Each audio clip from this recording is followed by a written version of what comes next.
असं वाटतं काय म्हणतात त्याला, प्रत्येक गायक, प्रत्येक म्युझिशियन जो आमच्या म्युझिक फ्रेटर्निटीमध्ये काम करतो त्याला प्रत्येकाला ती एक संधी हवी आहे. सो असंच काहीसं माझ्या बरोबर घडलं. असा वाला एक त्याचा झोन आहे की सगळ्या मुली एकीकडे पण माझी जी नार आहे ती एकीकडे. मंदिरात ना देवाची मूर्ती बघितली आहे समोर, कारण नुसतं गाणं ऐकलं नाही का, मी भेटलो त्यांना. पण मोठा ट्विस्ट तेव्हा आला जेव्हा त्यांनी सांगितलं की ओके आता आम्ही झालं सिलेक्ट आणि आता 30 तारखेला ते रिलीज होतं. येस. नमस्कार मित्रांनो, मी पूजा बोलगा. हंच मीडियामध्ये तुमच्या सर्वांचं स्वागत आहे. सध्या सगळीकडे मस्त वातावरण आहे, पावसाचं वातावरण आहे आणि याच पावसाच्या वातावरणात हलकसं म्युझिक ऐकायची इच्छा तुमची सुद्धा झाली असेल, म्हणून माझी देखील झाली. म्हणून थेट पोहोचली रोहित राऊतला भेटायला. पहिले तर खूप खूप स्वागत. Thank you. How are you? First class. Yes. तू काय म्हणतो, फिरून आलायस छान पैकी? मजा करून आलायस? खूप फिरून आलो. थँक्स टू यू एज वेल. मज्जा आली. एक दगदगीचं सगळं आपलं जे काही आयुष्य असतं आपल्या इकडचं ते म्हणलं ते सोडून जरा एक 6 दिवस फिरून घेऊया. बरं, एक इथेच थांबवते. लग्न झाल्यावर सोलो ट्रिप कोण मारतं हे माझ्या जे पोटात दुखलंय. का हे शक्य आहे का लग्न झाल्यावर सोलो ट्रिप मारणं? का नाही हे शक्य? ते कसं शक्य असतं माहितीये, जेव्हा तुम्ही जाण्याच्या आधी तुमचे पार्टनर ऑलरेडी जाऊन आलेले असतात एक सोलो ट्रिपला. ओके. त्याच्यानंतर हे सोपं पडतं. अदरवाईज हे खूप कठीण आहे. अदरवाईज हे खूप कठीण आहे. सी, मला सोलो ट्रिप प्लॅन करायला 1.5 वर्ष लागली. सो मी 1.5 वर्ष घेतली आणि 1.5 वर्षानंतर गेली. 1.5 वर्षाचा त्याग होता तुझा. 1.5 वर्ष घालवलीस, त्याच्यानंतर हे फळ मिळालंय. लग्न झाल्यावर सोलो ट्रिप मारतात सर आणि मजा करून येतात. मजा तर. आणि सोलो ट्रिप पण जाऊन म्हणजे डेफिनेटली म्युझिशियन असल्यामुळे काम तुम्हाला लोकेशन खूप मॅटर करतं. तिथेच गाणी सुचतात, तिथेच एखाद्याला म्हणजे जे दिग्दर्शक लेखक आहेत त्यांना मस्तपैकी मूवीजचे स्क्रिप्ट सुचते अशाच ठिकाणी. आणि तू प्रत्येक वेळेला जेव्हा तुला काहीतरी नवीन लिहायचं असेल तर तू सोलो ट्रिप मारतोस? सोलो ट्रिप मारण्यापेक्षा मी नेहमी नाही करत. मी ऍक्च्युली पहिल्यांदा केली ही अशी वाली सोलो ट्रिप. बट युजली मी काय करतो की मी जिथे जिथे जातोय शोजना, आता महाराष्ट्रात असतील तर मला माहिती आहे की परत यायला आपल्याला 1च दिवस आहे, सो तेव्हा नाही. बट समजा असं आपण 10-12 दिवस बाहेर असेल की 2 दिवसाआड शो किंवा आउट ऑफ इंडिया चाललोय, आउट ऑफ महाराष्ट्र चाललोय, सो आय मेक शुअर की मी प्रत्येक वेळेला माझं म्युझिक सामान सगळं घेऊन जातो. माझा सेटअप, स्टुडिओचा लॅपटॉप, स्पीकर सगळं मी घेऊन फिरतो सगळीकडे. सो कारण यू डोंट नो की कधी काय सुचेल, कधी काय आवडेल किंवा काय बघितल्यानंतर काहीतरी इन्स्पायर होऊ आणि लिहायला लागू वगैरे. सो मी ते कॅरी करतो माझ्या बरोबर. आणि मग जिथे वाटलं की आता 3 दिवस काहीच नाहीये, ब्रेक आहे, काही नाहीये, मग मी लगेच असा बसतो, सगळं सामान आहे, मग म्युझिक करत असतो. सो आता सध्या रोहित राऊत करतोय का, हा सगळ्यांना मोठा प्रश्न पडलाय. बिकॉज बरेच दिवस झाले आम्ही काही कुठे काही ऐकलं नाहीये. असे कानांना खूप असे दडे बसायला, आता बस झालं, आता काहीतरी छान ऐकायचंय आम्हाला, असं झालंय सगळ्यांचं. सो रोहित राऊत त्याचं नवीन गाणं कधी घेऊन येणार आहे? सो मी गेली 6 महिने, मला असं वाटतं मी एक तो कुठेतरी वाचलं होतं की if you want to create something or if you really want to do something, तुम्हाला जर खरंच आयुष्यात खूप काहीतरी बाप करायचं असेल तर एक काही काळ तुम्ही जगाशी कनेक्शन तोडा, लांब जा, तुमच्या कामावर फोकस करा, तुमचं काम करा आणि मग जेव्हा तुम्ही परत येता तेव्हा तुमच्याकडे कामाबद्दलचा कॉन्फिडन्स, कामाबद्दलचं विजन आणि सगळ्या गोष्टी खूप क्लिअर असतात. सो असाच काहीसा प्रकार मी केला. म्हणूनच काही दिवस तुम्हाला काही फार असं म्हणजे नॉट फ्रॉम मी माझं म्युझिक असं ऐकायला नाही मिळालं. मी बाहेर सगळी इंडिपेंडंट आपली गाणी गातोच आहे, बट त्याचबरोबर I wanted to be independent on my own. मला स्वतःला इंडिपेंडंट म्युझिक करायची खूप इच्छा होती. सो आता फायनली त्याची सुरुवात होणार आहे 30 तारखेपासून. 30 मे म्हणजे आत्ता आय गेस गेली आपली 30 मे. सो नार गाण्याचं नाव आहे नार. आणि सो आय होप की तुम्हाला सगळ्यांना ते गाणं आवडेल, कारण त्या गाण्याच्या मागे खूप मेहनत केली, खूप मज्जा केली आहे आणि ते गाणं खूप स्पेशल आहे कारण ते पहिलं इंडिपेंडंट सॉन्ग असणार आहे जे मी माझ्या साईडने आपल्या सगळ्या ऑडियन्ससाठी रिलीज करेन. सो जस्ट होपिंग बेस्ट की काय होऊ शकतं. इंडिपेंडंट गाणं करण्यासाठी म्हणजे ते तुझं स्वप्न होतं की मला स्वतः सगळं काही मी स्वतः करेन. सो त्याच्यासाठी काय काय मेहनत लागली आणि एवढा कालावधी का लागला? कालावधी म्हणजे मला असं वाटतं मी अजूनही त्या प्रोसेसमध्ये आहे. आय एम स्टील लर्निंग की काय काय करायला पाहिजे काय नाही करायला पाहिजे. बट मला एक खूप फॅसिनेशन होतं की एक वन मॅन बँड नावाचा एक प्रकार असतो ना की जिथे एकच माणूस सगळं करतो, सगळं म्युझिकही तो वाजवतो. प्लस माझ्या प्लेलिस्टमध्ये जी गाणी आहेत ती आर्टिस्ट पण असे आहेत की जे सोलो आर्टिस्ट आहेत. म्हणजे त्यांनी स्वतः प्रोड्यूस केली आहेत गाणी, त्यांनी स्वतः गाणी बनवली आहेत, लिहिली आहेत, गायले आहेत, चाल पण केली आहे. आणि सो हे खूप फॅसिनेटिंग आहे की एकच व्यक्ती एवढी सगळी डिपार्टमेंट सांभाळू कसा शकणार आहे. कारण नक्की न येते गाणं गाता गाता कोणी जर सांगितलं की नाही आता हे शब्द बदलायचे तर आम्ही पण थोडा वेळ थांबतो की अरे बापरे आता नवीन शब्द आल्यानंतर हे कसं करायचं वगैरे. बट स्वतःचं पूर्ण म्युझिक बनवण्याच्या मागची फिलॉसॉफी हीच आहे की तुम्हाला कम्प्लिटली तुम्ही माहिती असता ॲज अ ह्युमन बिईंग तुम्ही कसे आहात आणि तुम्हाला कुठल्या पद्धतीचं म्युझिक करायचं आहे. सो तिथनं ही आयडिया सुचली की मला इंडिपेंडंट म्युझिक करायचं आहे आणि ज्याच्यासाठी ती ऑपॉर्च्युनिटी माझ्या समोर आली. ज्या ऑपॉर्च्युनिटीबद्दल मला असं वाटतं काय म्हणतात त्याला प्रत्येक गायक प्रत्येक म्युझिशियन जो आमच्या म्युझिक फ्रेटर्निटीमध्ये काम करतो त्याला प्रत्येकाला ती एक संधी हवी आहे. सो असंच काहीसं माझ्याबरोबर घडलं. फोन आला आपल्या एका ब्रँडकडनं नेक्साकडनं फोन आला की we are doing this music season 3 आणि आम्हाला नवीन गाणी हवी आहेत.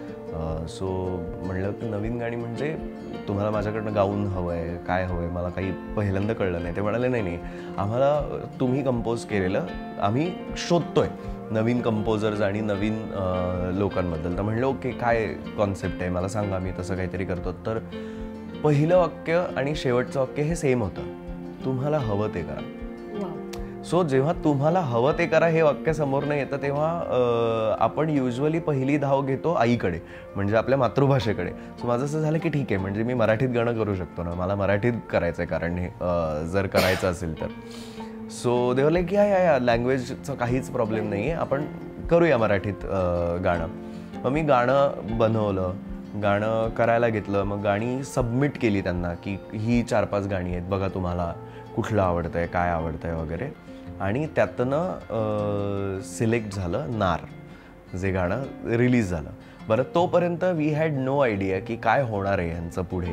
आम्हाला वाटलं की एक गाणी सिलेक्ट होतील मग गाणी रिलीज होतील. पण मोठा ट्विस्ट तेव्हा आला जेव्हा त्यांनी सांगितलं की ओके आता आम्ही तुमची ही गाणी पाठवतोय AR रहमान सरांना. सो आमचं असं झालं की काय AR रहमान सर. तर ते म्हणाले या so he is judging this competition. So AR Rahman sir जज करत आहे ती कॉम्पिटिशन आणि इट इज अ कॉम्पिटिशन. तो म्हणलं हो बरोबर आहे ही कॉम्पिटिशन आहे हे मला माहिती आहे की आपण गाणी द्यायची ते गाणं सिलेक्ट झालं तर ते रिलीज होणार वगैरे. तर पण AR रहमान हे नाव ऐकल्यानंतर माझं असं झालं की नाही आपल्याला खूप काम करावं लागणार आहे. मग मी त्यांना सांगितलं की थांबा मला थोडे दिवस अजून द्या मी अजून बेटर करण्याचा प्रयत्न करतो आणि अजून छान ते गाणं बनवण्याचा प्रयत्न करतो. मग आम्ही थोडे दिवस घेतले अजून. इनिशियली आम्ही सगळं करून असं एक गाणं देऊया असं जे होतं ते अचानक चेंज्ड इनटू की AR रहमान सर ऐकणार आहेत गाणं. ते गाणं सिलेक्ट होऊ देत नाही होऊ देत जाऊ दे आपल्याला काही नाही आपल्याला प्राईज मिळू देत ते गाणं रिलीज होऊ देत वगैरे काहीही नाही पण सर ऐकणार ते गाणं. आणि एकदा जेव्हा रहमान सर ते गाणं ऐकणार त्याच्यानंतर ॲटलिस्ट त्यांना तुमचा आवाज माहिती असेल किंवा त्यांना तुमचं म्युझिक माहिती असेल. आणि हे खूप ऐकलंय की रहमान सरांना लक्षात राहतं सगळं की त्यांनी कधीही काहीही म्युझिक ऐकलं असेल तर ही रिमेंबर्स इट. आणि पाठलं गाणं ते गाणं झालं सिलेक्ट आणि आता 30 तारखेला ते रिलीज होतं. Oh my God! Yes. So congratulations! Thank you so much. एका म्युझिशियन साठी ही खूप मोठी पोच पावती आहे की आता येस मी सक्सेस झालोय, ज्याच्यासाठी मी एवढे वर्ष म्हणण्यापेक्षा त्या मंदिराच्या पायरीपर्यंत पोहोचून ऍटलिस्ट आपण एक आलोय तरी परत, की मंदिरात ना देवाची मूर्ती बघितली आहे समोर. कारण नुसतं गाणं ऐकलं नाही का, मी भेटलो त्यांना. सो मला त्याची पण खूप जास्त एक्साइटमेंट होती की फक्त त्यांनी गाणं ऐकलं किंवा त्यांनी माझ्याशी गप्पा मारल्या वगैरे असं नाहीये. त्यांनी ते भेटले त्या कॉम्पिटिशन थ्रू. आणि आम्ही सगळे जेव्हा त्यांना भेटायला असे गेलो तर आम्हाला वाटलं की खूप असे शाय आणि काही बोलणार नाहीत फारसं वगैरे. त्यांनी व्यवस्थित गप्पा मारल्या. त्यांनी प्रत्येक पॉईंट वे म्युझिशियनच्या हिशोबाने प्रत्येक पॉईंट जो असतो त्यांनी इतका प्रेमाने विचारला की कोणी लिहिलंय गाणं कोणी केलंय, दिस इज मराठी लँग्वेज ना. सो म्हणलं yes sir this is Marathi language, see I can understand Marathi language वगैरे. इथपासनं ते की म्हणजे त्यांना ॲक्सेंट मराठीचा ॲक्सेंट कळला. प्लस आपल्याकडनं बेलाताई, वैशालीताई आणि हे रेग्युलरली गायलेत AR रहमान सरांसाठी. सो त्यामुळे त्यांना तो एक ॲक्सेंट ऑफकोर्स माहिती असणार. सो त्यांनी गाणं ऐकलं. गाणं ऐकल्यानंतर 2 प्रश्न विचारले, गाणं लिहिलंय कोणी, कंपोज कोणी केलंय आणि कोणी बनवलंय गाणं पूर्णपणे, की is there any other arranger, तू कंपोज केलंयस लिहिलंयस आणि कोणी म्युझिक दुसऱ्याने केलंय वगैरे. म्हणलं नाही, I have composed and produced the song and I am only the lyricist of the song as well. हो नाईस, ग्रेट. आणि जाता जाता मला असं वाटतं एक गुरु किल्ली आपण ज्याला म्हणतो की हा इंटरव्ह्यू आपण करतोय त्याच्या मागे त्या गुरुकिल्लीचं फार महत्त्व आहे असं मला वाटतं. कारण he said something which stayed and will stay with me जोपर्यंत मी आहे. ते म्हणाले की निराश नाही व्हायचं कधीच. All you need is one song, but till then to get that song release your songs. की all you need is one song, focus on that and be yourself. Try to stand out from others. म्हणजे जे बाकीचे लोक करतायत तेच करण्याच्या ऐवजी तुला जे हवंय तेच तू कर आणि तेच सातत्याने करत राहा फक्त. कारण एकदा तू सातत्य दाखवलंस की तुझ्या ऑडियन्सला कळेल की ह्याच पद्धतीचं म्युझिक आहे जे तू करतोयस. म्हणजे जसं एक सिग्नेचर म्हणतो आपण की ही सिग्नेचर अजय अतुल सरांची आहे, ही सिग्नेचर AR रहमान सरांची आहे, ही सिग्नेचर शंकर एहसान लॉयची आहे.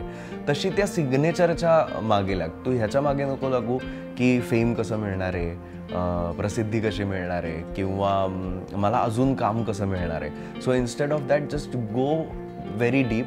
लहानपणीच्या मुलाला भेट आणि त्याला विचार की त्याला कुठल्या पद्धतीचं म्युझिक करायला आवडत होतं आणि ते तुझं स्वतःचं म्युझिक असेल. सो मला असं वाटतं दॅट इन्स्पायर्ड मी अलॉट. त्याच्यामुळे मी तो जो आपण मगाशी म्हणलो की एक 6-7 महिने मी कुठेच काहीच करत नव्हतो. मी फक्त बसून माझी गाणी करतोय, माझी गाणी लिहितोय, बनवतोय की मला कुठल्या पद्धतीने करायला आवडेल. कारण माझी एक काय म्हणतात त्याला अति इच्छा असेल कदाचित, पण माझी एक अशी इच्छा आहे की जसं पंजाबी आर्टिस्टमध्ये दिलजीत सर आहेत, दिलजीत दोसांझ आहे की ज्यांनी अख्खं त्यांचं पंजाबी कल्चर आणि त्यांचा सगळा पंजाबी बाज ग्लोबल स्टेजवर नेऊन ठेवला. की जिथे कोचेलासारख्या ठिकाणी परफॉर्म करतायत किंवा बाप ठिकाणी ते आहेत, कान्सला आहेत, सगळीकडे आहेत. तसं मराठी कल्चर आणि मराठी म्युझिकही तिथपर्यंत पोचू शकतं. आणि ज्याचा नमुना आपण ज्याला म्हणतो, ज्याचा नमुना आपण मागच्या वर्षी संजूच्या त्या गुलाबी साडीमधनं बघितला की वी सॉ की इट इज पॉसिबल, की हे पॉसिबल आहे. आपली ही गाणी टाइम स्क्वेअरला वाजणं, आपली ही गाणी बाहेरच्या देशांमध्ये वाजणं हे फक्त मराठी कम्युनिटीसाठी नसलं पाहिजे, हे ग्लोबल कम्युनिटीसाठी असलं पाहिजे. कारण आपण एकतर भारतीय म्हणून आपण अशा देशात राहतो जिथे आपल्यासाठी कल्चर हे धर्माशी निगडीत नाही आहे. आपल्यासाठी ते आपल्या आयुष्याशी आणि आपल्या मातीशी निगडीत असलेलं कल्चर आहे. सो ते कल्चर मला लोकांपर्यंत पोचवायचं आहे. सो खूप विचार करून असं ठरलं की what is the best language to write. मातृभाषा. सो आपली मातृभाषा ही बेस्ट आहे जेव्हा मला काहीही एक्सप्लेन करायचं असेल तेव्हा. सो तेव्हा ठरवलं की मी जी कुठली गाणी आत्ता बनवेन या काही काळात पुढच्या, मी ती मराठी गाणी बनवेन. ती मराठी कम्प्लिटली मराठी ऑडियन्ससाठीची गाणी नसून ती मराठी भाषेतली सगळ्या ऑडियन्ससाठीची गाणी असतील. म्हणजे गुजराती माणसांनीही येऊन ते गाणं जर ऐकलं तर त्यालाही ते आवडलं पाहिजे. आणि trying to create original sound inspired by आपलेच सगळे लेजेंडरी दादा लोक, अवधूत दादा झाला, स्वप्नील दा झाला, वैशालीताई झाली, यांनी इंडिपेंडंट सुरू केलं म्युझिक. म्हणजे जय जय महाराष्ट्रापासनं ते राधा बावरीपर्यंत सगळंच इंडिपेंडंट म्युझिकने क्रिएट झालं. So I guess this was the time की जिथे खरं इंडिपेंडंट म्युझिक करायला सुरुवात करूया बाबा. मला एक विचारायचं, नार Why does नार, म्हणजे त्याचा अर्थ काय एक्झॅक्टली? सो जसं मला ना, मी गायली आहेत खूप तशी गाणी, पण मला पोरी, राणी किंवा आयटम वगैरे ह्या शब्दांपेक्षा ना मला सर्वात सुंदर शब्द एखाद्या मुलीसाठी वापरण्यात जर येत असेल तर किती सुंदर नार आहे किंवा किती सुंदर सखी आहे किंवा काय म्हणतात त्याला, एक जनरल स्त्री म्हणून. So Naar is very close to me, की किती सुंदर नार होती ना ती आपल्या तिकडे परफॉर्म करायला. किंवा तिकडे तू बघितलंस का, तिथे एक सुंदर छोटी मुलगी बसली होती किंवा एक सुंदर नार होती. So Naar is a term for a woman or for a beauty which is just unimaginable. म्हणजे काय म्हणतात त्याला, जगापेक्षा सर्वात जास्त भारी माझी नार आहे, असा वाला एक त्याचा झोन आहे की सगळ्या मुली एकीकडे पण माझी जी नार आहे ती एकीकडे. So the Naar is about that and of course it is inspired by my wife only. So त्याच्याच बद्दलचं गाणं आहे. आणि I wanted to share my stories with people. मला माझे थॉट्स, माझ्या लिरिक्स लिहिण्याच्या स्टाईलमध्ये त्यांना सांगायचं होतं की हाऊ डू आय लव्ह, किंवा मला प्रेम कसं आवडतं, किंवा मला त्या नारमध्ये काय दिसणार आहे किंवा त्या नार मध्ये काय असणार आहे. सो मला असं वाटतं नार इज अ इंटरेस्टिंग टर्म, पण बघ लगेच एक वाचतं काहीतरी की काहीतरी वेगळं आहे.